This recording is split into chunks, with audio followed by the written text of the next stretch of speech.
Welcome back to the Game of Two Halves. It's the local game segment, and it's now time to talk to our first guest in our local game segment. And this youngster made his debut on the weekend for the Geelong Soccer Club in their NPL3 Victoria clash against Box Hill United. Four goals to four. It was the draw that could have been a win, but for this fella, it was definitely a memorable game in more ways than one. He made his debut for Geelong. TAREK Atta, it's an absolute pleasure to have you on the show tonight. How are you? Good, thank you. Thank you for having me on board. No, thank you for making some time out after training. So I do appreciate everyone's efforts there at Geelong Soccer Club to maybe cut the training short for you so you could come and join us. But we must be thankful for that. How was training tonight, by the way? Yeah, training tonight was a light one. Obviously, just coming off from the game on Saturday with an unfortunate how the way it ended. But, training was light. A lot of the boys just got in there. We did some shape work and just some preparation, to looking forward to the game that's coming up on the weekend. Yeah, well, we're seeing the highlights now of the game, the goals. There's the first goal scored there. Take us through this second goal. So, what happened here? Yeah. So you can see in this one, I've drifted inside, and I've seen the striker make that run a bit out wide. So I knew the space was in the middle, came in the middle, and I was shouting for it. He's hit me, and then managed to find the back of the net there. Brilliant. And what was the feeling at that moment when you hit the back of the net? Yeah, no, it was just pure joy. I could hear all the fans. My debut obviously at the club, so they've welcomed me in very well and felt like a part of the family over there. So no, it was a very joyful moment. And we're watching now with Marvin Brolway has two world-class goals. And look at this one. Absolute blast. At that moment, were you guys just stunned? Were you shocked? Were you just speechless? Or was it just what happened? What was going through your minds then? When he shot that second one, I was obviously, I'm ready for the follow-up, but I'm like, I don't know if this is in, this is out, what's happened. Even the goalkeeper was confused for a bit. Yeah. So it's fair to say it was a brilliant shot.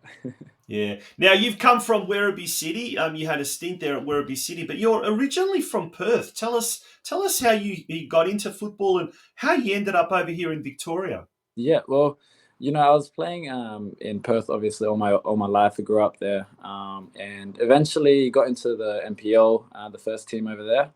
Then I heard about an opportunity that led me to going overseas to Dubai for a period of a few months. And then I was hearing about the coming of the season in Melbourne, and there was a few clubs searching for players. And thankfully, actually, there was an academy in Perth called Two Halves. They linked me with Craig Filer, and he basically offered me the spot in Werribee. And so kind of just without hesitation, just flew over and settled in. They treated me like family and helped me get settled in here.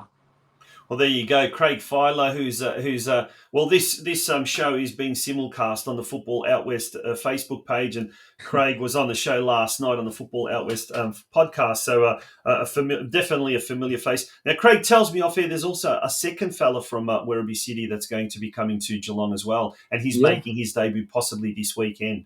Yeah, he should be. That would be Gideon. Yep, Gideon. Another teammate of mine, great fella. So he's also a winger. Pacey and talented player, so I'm happy for him as well, and it's good to be seeing a familiar face around the change room as well. Yeah, and what is your preferred position, Tarek? To be honest, I've always growing up been a versatile kind of attacking player. I'm always around attacking midfield, but if I do get played out wide, which I'm comfortable with as well, I tend to invert quite a bit and tuck in and exploit the gaps in the middle. So kind of anywhere along that 7, 10, 11 area. Yeah. Now, obviously, there's a strong connection there between Geelong Soccer Club and Werribee City. Dominic Barber, the current head coach at Werribee City, once upon a time was also a coach at Geelong Soccer Club, and the connections remain strong. What's your comparison between, say, Dom playing under Dom and now under Ted Latomansky, the new the coach at Geelong? 100%. Well, obviously, I've only been here for about 1 week, so I haven't really analysed everything and kind of had as much time to think about it as I've been at Werribee. But the quick notices I've noticed with this move so far, Dominic's style is very, grind out the game, solid, compact shape, and it gets the results for Werribee, which it was a different type of play style. But as soon as I noticed that I came into this team here, I was a bit more kind of expressive, a bit able to roam around, which I kind of benefited from in this first game. So yeah, obviously it's a very different style of football, and I guess both of them have their pros and cons for sure. Yep. Yeah. Well, if we look at the ladder once again, that's after round 15. It's very, very tight at the top. Well, for that battle for that second position, but it's also very, very tight down the bottom. And look, with Marvin, with yourself, with Gideon as well. Certainly, and I guess the biggest recruit is Captain Anthony Trajkowski, who's been back now for 2 weeks and has scored in both those games. But it's a tough game this weekend up against Caroline Springs George Cross. They seem to be really flying, and look, there's certainly no denying they're very ambitious. Not only do they want to get into into NPL2 next year, but they want to get into the national second division. So it's obviously a club with a lot of resources and a lot of ambition. What's going to be your approach this week heading into Saturday night's big game? Because Yeah, every game from now is pretty much a must-win game, isn't it? every game is massive for us. Yeah. To be honest, I don't really read too much into who we're versing that particular week. Obviously, you can look at the ladder and say they're second and we're currently second or third from the bottom at the minute. But that kind of just motivates me even more to kind of go out there and make an upset and prove that the leaderboard isn't where it should be. Yeah, good stuff, mate. Apart from playing football, what else do you do? Are you studying, or are you working anywhere, or at the moment, or where are you living in Werribee and commuting No, up and down? I'm actually living in Carlton. I just Wow. got a spot there recently. So,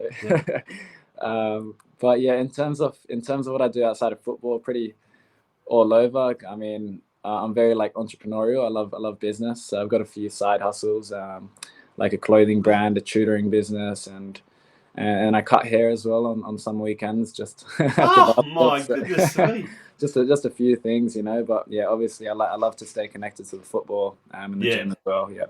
Oh, fantastic, mate. Well, it's been an absolute pleasure having you on the show. Thank you for having me. And big thank you to Steve Janoski, as I mentioned earlier in the program, Football Operations Director there at Geelong Soccer Club, for organising and all the logistics involved. So we thank you very much, and thanks to everyone at Geelong Soccer Club for allowing you to get out a little bit on the training track. And they've truly welcomed me and made me feel at home here. So I'm beyond grateful for them.